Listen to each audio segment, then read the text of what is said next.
This plant made uranium for the U.S. during the Cold War, privately funded. So I'm curious, what is the extent of government involvement and exposure here other than simply transferring the site? Is that why you're in Kentucky? Yeah, I'm here. Joe, you summarized it well. We're here just to celebrate the Department of Energy is leasing these federal lands to multiple private companies to build some new nuclear technologies, as you spoke about, also to build 2 gigawatts of new natural gas power generation that'll serve both a 1.2 gigawatt data center that'll be built here. That's the majority of that $100 billion. But also to add 800 megawatts of additional power onto the grid here, which will benefit all of the surrounding states. This is sort of a cornerstone move of the Trump ratepayer protection pledge, driving prices down and industry and job creation up. My question to you was around this notion that we're over-investing in data centers, that too much is being poured into the infrastructure. And I wonder if it does turn out that we have a surplus of these, if you expect the power that is being generated by them as part of these large projects is going to stick, that won't ultimately leave the grid if we see some kind of data center collapse. No, it definitely won't leave the grid. In fact, it's one of the great things data center development is doing is it's funding and underwriting the development of so much new power generation capacity. Look, I think the upside for artificial intelligence is tremendous, but if there did turn out to be overinvestment and surplus of artificial intelligence, we would love to have the extra power. That'll allow reshoring manufacturing in the U.S. and continual downward pressure on electricity prices. Interesting, Mr. Secretary. The NIMBY issue is one I'm sure you're familiar with, and I wonder if what you're announcing today in Kentucky is an answer to it. This is sort of the ultimate form of a closed-circuit data center from what it sounds like. Would that include water as well? Will you have your own water supply for this campus? Absolutely. But as you know, a modern data center uses precious little water. These closed-loop cooling systems, you build a giant data center and it uses as much water as a McDonald's. So we do have water supply here. We are building new power generation. But you're right, using federal lands that was already an industrial site during the early part of the Cold War and repurposing it for a data center, tremendous community support to have that development going on here. And we are doing this at multiple locations across the Department of Energy, taking old industrial sites, bringing development to communities that are hungry for these investments, for these tax dollars, and for these job opportunities. Well, yeah, how much opportunity is there, Mr. Secretary, to tap federal lands further? Where should we be looking for the projects of the future? There's a lot of them. We have 17 national labs and then additional federal sites. So we announced a big one in Portsmouth, Ohio. We have this one in Paducah. You'll hear about one in South Carolina. You're going to hear about one out in Washington State and Idaho. So we have a lot of federal lands, and there's a lot of interest to develop. And again, not just data centers and power production, but right here in Paducah, in Kentucky, we're going to have a new company called General Matter is developing modern uranium enrichment. Essentially a more modern way to do what the giant buildings down here were built to do, to fuel the commercial reactors that are coming in the nuclear renaissance. So a lot of new technology and industrial development across our country. Well, we don't see those buildings behind you right now, Mr. Secretary. If you're watching Bloomberg TV right now or with us on YouTube, you see Chris Wright in front of a beautiful open field with some trees. What's the timeline? How long will it take for you to get this site up and running and actually producing electrons to create whatever this data center will be cranking on? So the data center should be under construction in the next 6 months. There actually is construction already underway. You can't see it because it's off to my right and not in your camera.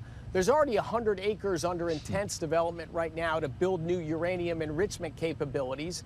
And then the power generation and data center will come on in phases over the next 4 years. But simply a large commercial development already started here in Paducah, Kentucky. And this is, again, what the Trump administration is about. Let's build additional energy generation to put downward pressure on prices And with that additional power we're going to generate, let's bring American jobs, American industrial might, and lead artificial intelligence right here in the United States of America. Well, of course, utility prices are one thing. Prices at the pump, Mr. Secretary, are another. And we have seen those climbing back above $4 a gallon as we're seeing oil prices today once again spiking as the president's threatening to hit Iran hard once again. How high realistically should we expect prices to go if there is no immediate reopening of the Strait of Hormuz in the near term, if the diplomatic process is indeed not going to be successful and we see a return to military action? Well, if there's military action, it's relatively brief. We are using the United States military today to escort out oil and natural gas out of the Strait of Hormuz. That actually has gone remarkably well. Little reported in the news, and probably that's because we don't talk about it too much. But we are restoring supplies of global oil and refined products to the world out of that region, independent of whatever. How much supply, Iran sir? Do you have an updated to. number for us in terms of how much is actually getting through the Strait?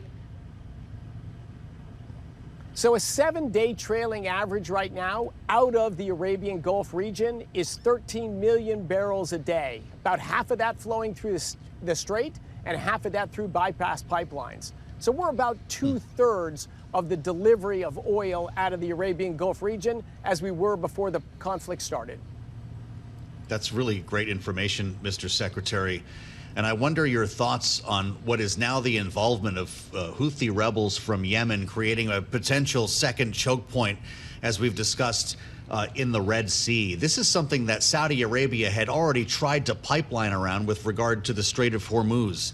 Is there a bypass to the bypass, as Javier Blas put that you're talking to Saudi Arabia about, where additional pipe could be installed to get around this second choke point? There is a bypass to the bypass called the Suez Canal. So you can go across to the Red Sea, and instead of going south down to the Bab el-Mandeb, you can go through the Suez Canal. That is happening as we speak. There's both oil tanker capacity through the Suez, and there is a pipeline that follows the same route, both of which will be employed to divert more oil that way. Well, of course, as we consider the supply of oil, we also have to factor in the reserves that the U.S. has and that the rest of the world has been tapping into over the last several months as this conflict has been ongoing. Mr. Secretary, we know the SPR is at the lowest level in 4 decades, more than that. And I wonder how much lower realistically it can be allowed to go, where the operational floor is and what the plan is if we reach it. Oh, we are a long way from the operational floor. I've heard some people that don't understand, not you, but I've heard people who don't understand how the SPR works saying, oh, it can't go below X amount of barrels. That's just not true. They seem to misunderstand that it's just oil in these caverns and otherwise it's air. All of these caverns are full of a combination of water and oil, and they are always 100% full. We just use the water to displace the oil out of these caverns. But with the planned sales we have, which will run into this fall, we'll still have meaningful supply, over 200 million barrels of oil in our SPR at the end of those releases. And what's great about the releases we're doing through the Trump administration is we're not selling these barrels, we're trading them. At the end of the day, these releases will add more than 40 million barrels a day to the storage in the SPR after the conflict than we had before the conflict started. These are additive, not subtractive. We're looking at $4.09 a gallon on average nationally today, Mr. Secretary. Is it even possible to forecast where we'll be by the end of summer, by Labor Day?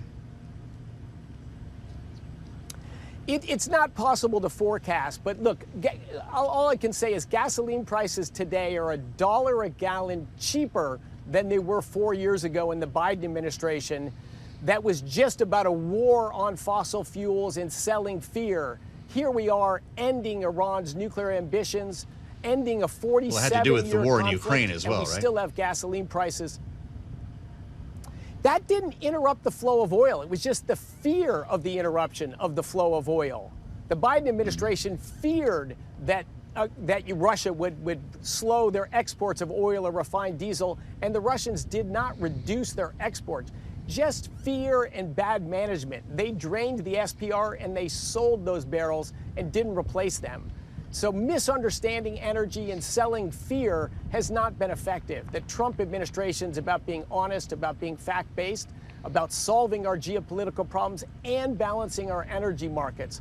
I'm confident we will see gasoline prices continue their long-term trend downward later this year. And of course, we are working every day to lower prices for the American consumers.